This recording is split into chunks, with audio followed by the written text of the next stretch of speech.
यहां पर जरा क्या कुछ कह रहा है ओपिनियन पोल मेट्रोइज आईएनएस का, वो भी अपने दर्शकों को बता दें। 96 से 98 सीटें यहां पर सीधे सीधे क्लियर कट विनर। यहां पर जो हेमंत बिस्वा शर्मा कह रहे हैं कि ठीक है, हाँ तो भाई मैं पोलराइजेशन के साथ ही चुनाव लड़ता हूं, 122 सीटों पर ही लड़ता हूं, और बिल्कुल सीधे सीधे वो कहते हैं कि हाँ उन्हें प्रॉब्लम है मियां मुसलमान से। तो वो साफ साफ उनका पोलराइज जो पैटर्न है हिंदू वोटरों का कंसोलिडेट होते हुए लगातार दिख रहे हैं, और वो यहां पर क्लियर कट अपनी विक्ट्री की तरफ बढ़ रहे हैं।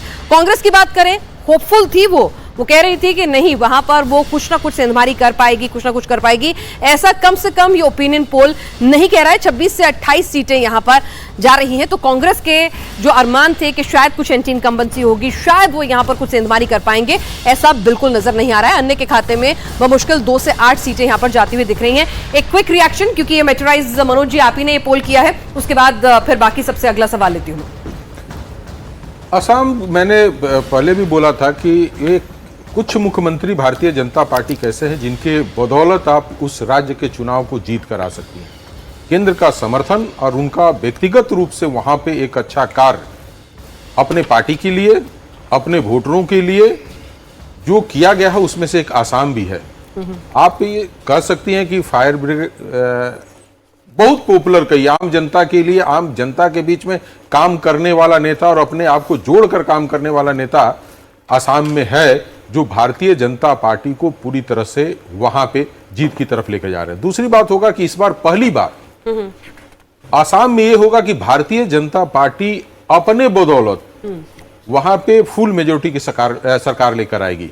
क्योंकि पिछले 2 चुनाव से 60-60 सीटें जीत कर आती थी, तो एक छोटा सा ही समर्थन उनको दूसरे दलों से मिलता था। लेकिन इस बार भारतीय जनता पार्टी अपने दल पे वहां पे सरकार बनाने जा रही है, और हेमंता ने शुरू से लेकर अपने वोटरों को काफी अच्छे तरीके से फोकस कर रखा हुआ है, और उनको पता है कि कौन मेरे वोटर है और उनके लिए मुझे किस तरह के भाषा का इस्तेमाल करना है, उनके लिए क्या करना है और उनको किस तरीके से सुरक्षा प्रदान करना है।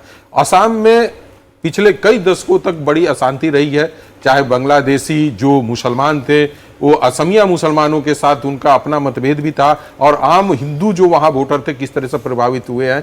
तो पिछले 5-7 सालों से जो वहां पे शांति स्थापित हुई है, उसको भी लेकर असम के जनता जो है, जो हिंदू वोटर भी कर सकती हैं या हिंदू असामी मुसलमान जिसे कर सकती हैं, ये दोनों हेमंता से काफी खुश नजर आ रहे हैं, और इसका इफेक्ट दिख रहा है वोट शेयर का और सीटों के ऊपर भी। ठीक है, यानी कि जो एक शख्सियत है, किस तरह से एक लीडर ड्रिवन इलेक्शन, यहाँ पर देवेंद्र वो कहीं से भी जिसे कहते हैं ना हिच नहीं है कि हाँ मुझे पोलराइज करना है, डंके की चोट पे करना है। अपने बयानों को लेकर लोग उन्हें क्रिटिसाइज कर ले कि भाई आप बहुत हार्श हो जाते हैं, उन्हें कोई दिक्कत नहीं है। वो अपने विजन में क्लियर है कि हाँ मेरा वोट बैंक असमी हिंदू, बंगाली हिंदू है, ये मेरा वोट बैंक है और ये मुझे इंटैक्ट चाहिए। मैं तो साफ कहता हूँ मैं सीटें उतनी लड़ रहा हूँ। वो मल्टी डायमेंशनल है पिनाज, और ये हर चीज में, सिर्फ नैरेटिव सेट करने के लिहाज से नहीं, आप किसी भी चीज में देखें। जैसे चिप की फैक्ट्री को लेके गए ना, वहाँ पे इतना बड़ा प्रोजेक्ट असम जैसे स्टेट में, बाकी दूसरे कई स्टेट भी वो ट्राई कर रहे थे, लेकिन गया हुआ असम में।